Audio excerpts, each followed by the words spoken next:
I've had my share of unsettling experiences over the years. Whether that's a sign of age or simply that I'm a magnet for the bizarre, I couldn't say. But this particular encounter still sends chills down my spine. It was the early 1980s, and I was just 8 years old when my family went to visit my uncle, who lived way out in backwoods Missouri. His property was vast, and the only neighbors on that stretch of road were relatives, so there was never any random traffic. Because of that isolation, nobody ever bothered locking their doors. Family members were always popping in and out. One evening during our visit, my parents, along with my aunt and uncle, decided to head into a nearby town for a bowling night. My brothers, aged 11 and 12, my female cousins, 6 and 14, and myself, for context, I'm female, were left at the house. It was still light out when the adults departed, but a heavy rain started soon after, quickly plunging everything into darkness. We often played a game we cleverly called Vampire, which was essentially hide and seek in the dark. A thin mattress lay on the living room floor where some of us kids would sleep at night. The person who was it, the vampire, would lie on the mattress, folding it over themselves like a coffin, and then count down to midnight. Once midnight arrived, they would begin their search, all lights off, and the goal was to make it back to the coffin before getting caught. Being in the country, nighttime was absolute pitch black. You couldn't see an inch in front of your face. This meant that during the game, you couldn't tell where the vampire was looking, so you just had to make a run for it. And second, if you were particularly lazy, and I'm sure you can guess who that was, you could hide right there in the living room near the coffin and easily reach base. Ben, my 11-year-old brother, was it and going through the usual countdown. I was hiding maybe 6 feet away from him as he counted. Suddenly, a flash of lightning illuminated the room. I'm not sure if I was already looking at the living room window or if the lightning made me look, but the backlight revealed a figure pressed against the glass. It was a man, his face flattened against the window. His hands were on either side of his face, as if he was trying to peer inside, and he looked exactly like the stereotypical creepster. Heavyset with a scraggly beard, the whole package. I could feel every single hair on my body stand on end. Immediately, I tried to convince myself that I hadn't seen what I thought I saw, but then Ben sternly whispered, "If anyone is hiding in here, stay still." I managed to croak out, "I'm here," just as another flash of lightning lit up the sky. The creepster was still there, but he was no longer trying to look in the window. Now he was staring toward the front door. Ben and I instantly knew what was coming next. From where he was standing, the creepster was probably only 5 feet from the front door. Ben was about the same distance away, but a couch stood between him and the door. Ben vaulted over the couch and locked the door just as the creepster started trying the handle. At this point, I guess Ben decided it was best to let the creepster know that people were home and that we knew he was there. He flipped on the porch light and then started turning on all the lights inside the house. This is gonna sound weird, but I was too terrified to panic. Instead, I was relying entirely on Ben to know what to do and tell me. He told me to go lock the other doors and started yelling for everyone else to come out and lock all the windows. Honestly, the next few minutes are a blur in my memory. I remember everything up until that point very clearly, and I remember the end very clearly, but the middle is much less defined. I know that I locked the side door and then the sliding glass door on the back of the house. Over the years, when we've talked about it, some people remember us seeing him out the back door as well. I don't think I remember that. What I clearly recall is locking the sliding glass door and standing there, frozen, as I heard Ben say in a very calm but firm voice, "Close the curtain. Listen to me." Okay, close the curtain, so I did. Ben can't remember that part, and I just remember my fear in Ben's voice. So I'm not sure if I saw a creepster in the backyard or not. We tried to call the police, but my aunt and uncle had a party line, a system where multiple families shared the same phone line, and it wouldn't work. Whether it was because of the storm or because a neighbor had left their phone off the hook, we couldn't get through. For the record, they are the only people I've ever known with a party line, so this was not normal to me either. We also tried to summon help on my uncle's CB radio, but couldn't reach anyone. My uncle was a hunter, so he had a gun rack full of rifles in his room, but my older cousin was on an out-of-town hunting trip and had taken them with him. All we could find was a BB gun that looked like a real rifle. I vividly remember Ben putting me on phone duty and Scott, my older brother, on CB radio duty while he stood watch at the little square window on the front door, with the BB gun. Maybe 30 minutes later, Ben announced, "He's back. He's coming up the driveway." A wave of fear washed over the rest of us, freezing us in place, but Ben, with a surprising surge of courage, flung open the front door, strode onto the porch, leveled the gun, and commanded, "Get out of here right now." Then, a familiar voice cut through the tension. Our cousin Kyle, who lived just down the road, drawled, "You know that's a BB gun, right?" Even though Kyle was only 15, I remember feeling an immense sense of relief, like we had been saved by his unexpected arrival. Kyle seemed really skeptical of our story, almost as if he suspected we were playing some kind of prank, even though we had no idea he was coming. But he stayed with us, a silent guardian, until our parents finally came home. Honestly, I don't even remember if we bothered to tell our parents what had happened when they got back. There was definitely no police involvement, though. We just tried to move on with our trip. But the game of vampire was forever retired. Without bringing up that night, I recently talked to Ben. First off, he doesn't have an account, but he's really pleased that everyone thinks he handled himself well. Second, he said the story was pretty spot on to how he remembers it, but that the guy was actually at the back door. When we talked about it before, I thought he didn't remember that part, so I was confused. He said that as I was locking the side door, we saw the creepster moving around to the back of the house. So Ben told me to hurry and lock the sliding glass door. Those doors are right around the corner from each other, so I was closest. According to Ben, and this is what I thought happened, but I didn't want to say it unless I was sure, as soon as I flipped the lock on the back door, the guy was standing there just looking in at me. I just stood there frozen for a couple of beats, staring back at him, and that's when Ben yelled at me to close the curtain. We also saw him in the front yard one more time after that. I remembered this all along but wanted to check with Ben before adding it in. It was a large front yard with a long gravel driveway. Off to one side of the driveway, quite a ways from the house, was the spot where my cousins parked cars that they were working on. I know, so stereotypical. While we were on watch, we saw the creepster messing with one of the cars. It was actually Kyle's. When he couldn't get it started, he simply walked into the woods that ran beside the house. We didn't see him again after that. Let me just preface this by saying I was young and dumb when I met my stalker ex. I am 18 years old now, but I met him when I was 16. Before him, I had never been in a relationship. I was a bigger girl and had an extremely hard time getting guys to like me. I met him on Snapchat. I didn't realize it then, but he had love-bombed me hard.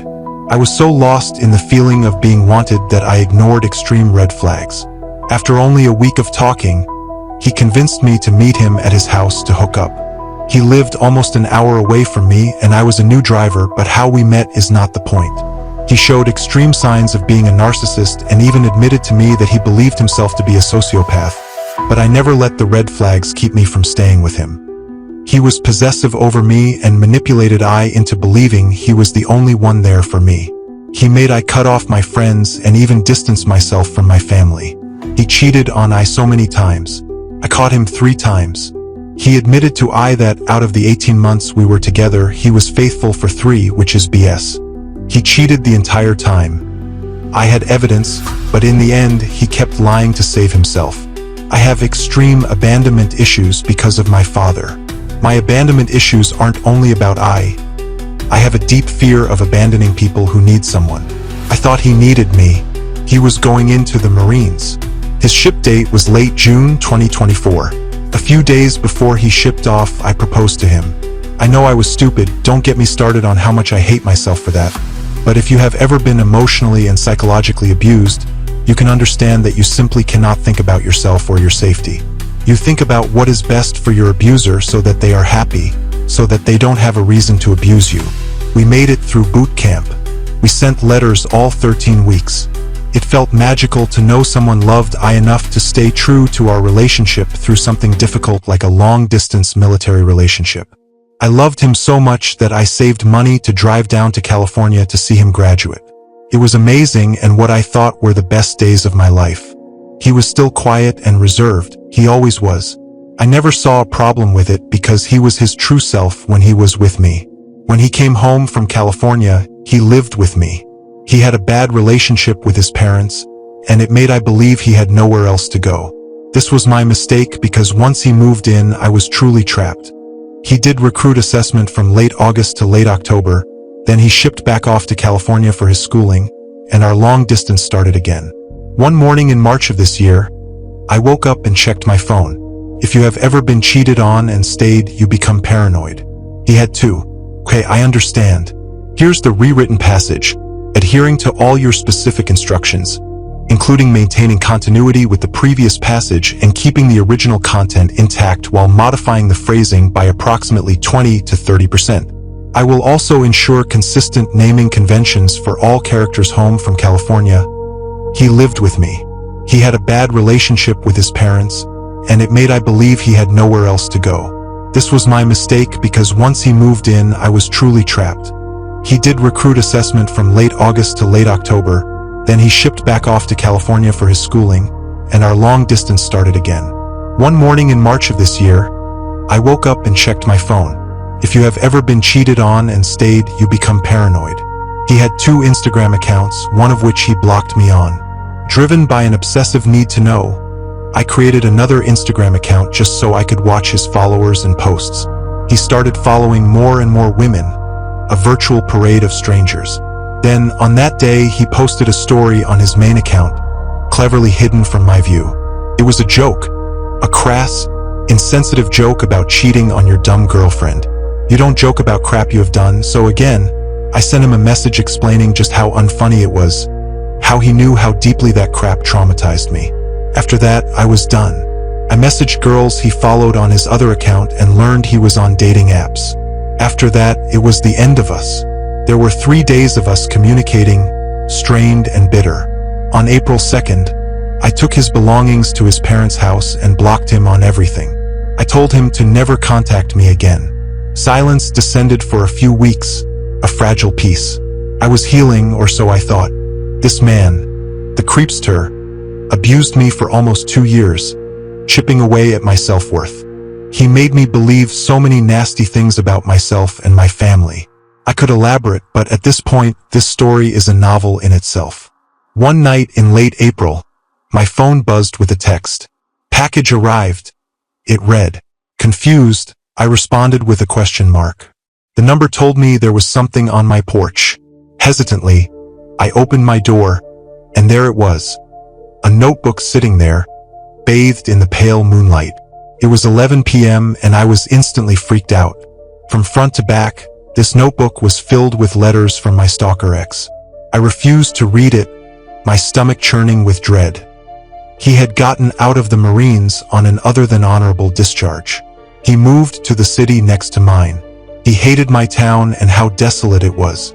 He moved 20 minutes away just so he could be close. He could have moved anywhere, but he moved to a town he hated just to be near me. Also, he doesn't have a car, so he rode his bike 13 miles just to drop this notebook on my porch. I gave the notebook to my parents, feeling violated and exposed, and messaged the number back, warning him to never contact me again and to never come near my house, or else I would call the authorities. I blocked the number. That night, I slept in my parents' bedroom, seeking a semblance of safety. I cried so much, the tears a release of pent-up fear and anger. At 1:30 a.m., another message arrived, this time from a different number. It said, "Can you honestly tell me you've enjoyed this past month?" Took this psycho 3 hours to get a new number and start texting me again. I sent a very long, nasty message describing just how great my life was without him, how much lighter I felt, and again told him, in no uncertain terms, not to contact me. I had to change my number, my garage code, and my front door code, reinforcing the barricades around my life. A few weeks later, I got 3 letters in the mail from him. All were intensely possessive and nasty, filled with twisted justifications and delusional promises. One was a suicide note, detailing exactly how and why he would kill himself, a manipulative attempt to guilt me back into his orbit. I called his city's dispatch and requested a wellness check, my heart pounding with a mixture of fear and disgust. He was alive. He told the officer that he was just upset. I had done a lot to try to get him into some sort of mental care, begging him to seek help. He refused time and time again. I told the officer to tell him directly that if he contacted me again in any way, I would file a stalking and harassment report. Lo and behold, a week or so later, I got a message on Facebook from a very fake account. All of its posts and information clearly showed it was him, the shift stalker behind a digital mask. Unfortunately, I had to read that notebook he left on my porch. Holy hell, when I say he is crazy, he is completely crazy. In the notebook, he admitted to lying about attempting suicide, lying about being hospitalized, and lying about going into psychiatric care. He said it was better for me to believe that our breakup made him suicidal, a dark and twisted form of control. He also admitted to a lot of illegal activity and said he cheated on every single girl he was with. The whole notebook traumatized me even more, solidifying the image of a man I barely recognized. I went to the police station and filed a report, hoping for some semblance of protection. 2 days after I filed the report, I got more letters in the mail from him. One admitted to watching me from a hill outside my house, a chilling confirmation of my deepest fears. Another was him trying to return our engagement rings that I left with his belongings, a final, desperate attempt to reclaim what was lost. He told me it was smart to change my phone number, but that I could not change my address, so he would keep sending me letters until he won me over again. A terrifying promise. The last 2 letters were sent from a different state. That means he moved away. Thank God. I'm very happy that I don't have to worry about my physical safety anymore. But every week, I get more and more letters, each one a fresh wave of anxiety. He's obsessed with me and I simply don't understand why. He cheated because some screwed up part of his brain wasn't satisfied with me.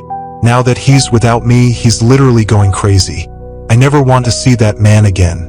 I am terrified of him. I still look over my shoulder, thinking he will be there, even though he moved. Every time I get a call or text from a random number, I think it's him, in panic, even though I changed my phone number. I have nightmares of him, vivid and disturbing replays of our time together. He mentally messed me up so bad, and I can only realize that now that he's gone. I hope he stops sending me letters or that he goes to jail. This will happen to another girl if he is not punished. I want justice for myself, but I also want to protect that future girl. Story 3. The night shift stalker. This is a long one, so bear with me. A bit of context before I begin. I'm a 21-year-old woman that works in the hospitality industry, specifically doing graveyard shifts, usually running from 11 p.m. to 7 a.m. So that night, after finishing my work, I sat in the main area, having a late-night snack and scrolling through reels on my phone. My coworker decided to take a nap, which was fine by me. About 20 minutes later, I heard a commotion near the bar area. I looked up from my phone and locked eyes with this man, maybe in his 40s, just standing at the bar. This wasn't unusual. People sometimes came down for water or a smoke before going back to bed, so I thought nothing of it and went back to scrolling. Then he said, "Sorry, excuse me." I sighed internally, wondering what he could possibly want at 3:30 a.m. I stood up and asked if he was okay, apologizing for being on my phone in case he'd complain to my manager in the morning. He responded, but I couldn't quite hear him, so I walked over and asked him to repeat himself. "Is it okay if I have some water?" the creepster asked, shaking and sounding nervous, soft-spoken, and honestly non-threatening, except that he was about 6 feet tall and I'm only 5 feet. Of course, I said yes and went to get it, but then he stopped me. "I'm sorry, is it okay if I talk to I for a while? My mom is dying in the hospital, and I can't sleep." Looking back, I kicked myself for not making some excuse about needing to work, but I agreed to stay and talk. Stupid empathy. He asked if I smoked, and I said yes. Then he asked I to step outside to smoke and talk, and I agreed again. We talked about his mom, and I tried my best to comfort him. I'd recently lost someone too, so the topic hit hard. He thanked I for being kind and told I about his life. How he'd been homeless but moved in with his sister and was getting back on his feet. They were staying here temporarily but weren't from the city. I listened and nodded. Then something shifted. "Are there cameras out here? I wouldn't want I getting in trouble for being outside," he asked. How this didn't register as a red flag at the time, it's unbelievable. I didn't answer yes or no. I just assured him I wouldn't get into trouble. He seemed disappointed, probably because I didn't tell him where cameras were placed. The conversation kept getting weirder and creepier, but I didn't realize it then. I just saw a sad man needing a friend. Yes, I know I was stupid and angry at myself too. Eventually, some fight or flight kicked in. I told him I was cold and going inside. "Come here, give I a hug. It'll warm I up," the creepster said. What the hell? At this point, I'm creeped out but thinking maybe he's just bad at picking up social cues. So I declined and walked inside. He followed. He asked if he could grab a coffee and sit with I for a while. Being alone, nearly panicking, and not wanting to upset him, I agreed. We sat together, and he started asking odd questions. Do I have kids? No. Do I want kids? Do I have a boyfriend? I lied and said I had a fiancé. Do I love him? No harm in asking. You're so beautiful, he added. At that point, my brain was screaming at me to get out. I had to think fast. Come sit next to I won't bite. Hell no. I made up an excuse. I had to get the area ready for the morning, and my manager would be there soon. Just then, my coworker woke and walked by to get coffee. The creepster looked startled and suddenly said, "Tell your mom I was asking for her." Forced a hug, then left to go to his room. Oh my God, he was pretending to be a family friend to avoid suspicion. I stood there in shock, unable to speak, my brain still processing what had just happened. I kept quiet and helped my coworker set up for the morning. By then, it was 5:30 a.m., so I'd been dealing with this man for 2 damn hours. At 5:50, I sat down, waiting for my manager to arrive, hoping the creepster wouldn't come back. Wishful thinking. He appeared behind me suddenly. I think I'll go to the shops. I'm out of smokes. Okay, why do I need to know that? I said nothing. Then he asked for my pen, which I gave him. 5 minutes later, he returned it and said, I wrote a note for I, stood close, dropped a piece of cardboard behind my back, and walked away. Looking back, I see how sneaky that was, making sure no one saw him drop it. I picked up the note. It was weird, but one line made my skin crawl. Wear tighter work pants for me next time. They'd look good. With a winky face, I ran to the office and sat in front of the CCTV monitors watching him. He paced outside, waiting, then walked back inside, looking for me on the cameras. I was safely in the office, so he went. Back outside, I was a mess, pacing and ducking behind a corner, desperate to stay out of sight. I told my manager everything, and they instructed me to leave through the back entrance, which I did without hesitation. I was shaking like a leaf, constantly looking over my shoulder, every little noise sending me into a sprint until I finally reached the safety of my home. I collapsed onto a chair, trying to make sense of it all, when suddenly my phone buzzed. It was a text. Hey, it's the creepster. Thanks for the chat. Talk soon. Complete with a winky face. How the hell did he get my number? My thumb flew across the screen, blocking him faster than I ever had before. I immediately informed my supervisors about what had happened and didn't return to work for a month. Not until the creepster was permanently barred from the workplace. Even now, I still have this lingering fear that I'll see him somewhere, that he'll be lurking, waiting. Thankfully, I haven't seen him since that day, and I pray I never do. If you're reading this, the creepster, let's never meet again. It was the summer before my senior year in college, a time that should have been carefree. My little brother, with his fascination for all things military, had received a pair of night vision goggles for his birthday, and he'd left them at my apartment. One night, feeling utterly bored, I decided to venture out and test the goggles at a wooded hiking area and nature preserve nearby. Looking back, it seems like a monumentally stupid idea, especially considering I was alone and female, but I was young and naive, and the thought of seeing deer and other woodland creatures in their natural nighttime habitat filled me with excitement. I knew these woods well. My best friend and I had hiked there at night before without ever encountering another soul. Our area is mostly rural and generally safe, so I didn't anticipate any trouble. I parked in the small, dimly lit parking area, ignoring the sign that clearly stated park closes at 10 o'clock, and entered the woods, night vision goggles clutched in my hand. The moon was a half moon that night, casting the only light that managed to filter down through the thick canopy of trees. It was quite dark, and I didn't want to put on the goggles until I had found a place to sit. So I used the mini mag light on my keychain to light my way. A couple of times, I thought I detected a faint rustling in the woods some distance away, but it seemed like nothing out of the ordinary, and I chalked it up to animal activity, hopefully the deer I had come hoping to see. After hiking in a good distance, I found a fallen log to sit on and finally put on the goggles. I don't know if you have ever experienced night vision goggles before, but the effect is truly remarkable. They can transform near total darkness into brightness as if it were daytime.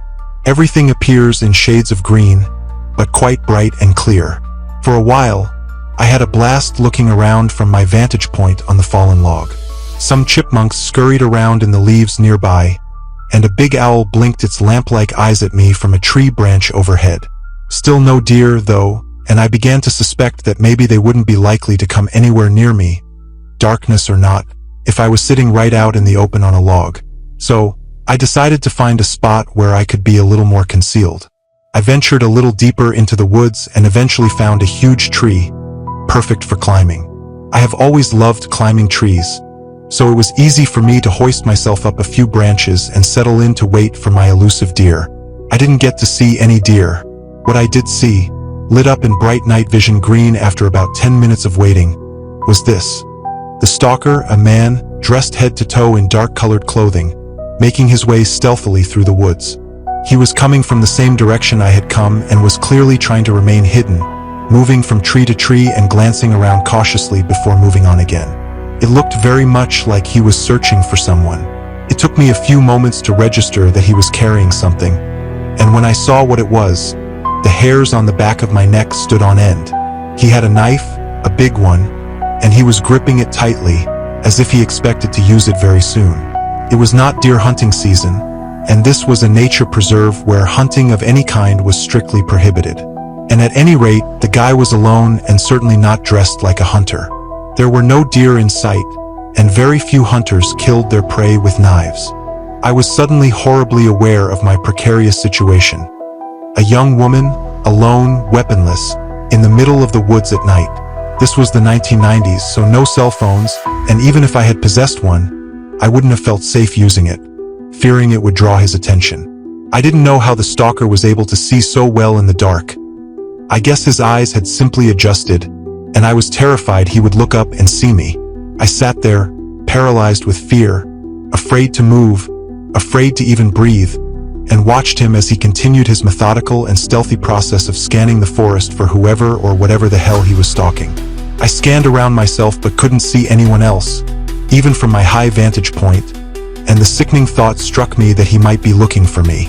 I remembered the rustling noises I had heard in the woods when I first arrived, and then my mind raced back further, remembering something else. A white car that had followed too closely behind me for most of my drive to the nature preserve. I had been annoyed and a little freaked out at the time, but when I had turned into the nature preserve parking area, the white car had passed me and driven on its way, and I hadn't thought anything more of it. Now, a wave of horror washed over I as I wondered if this was the driver of that car, if he had circled back and seen my parked car alone in the lot, if he had come in after I. Fear, cold and paralyzing, gripped I, and I watched the creepster for what felt like an eternity, though it was probably only another half hour or so.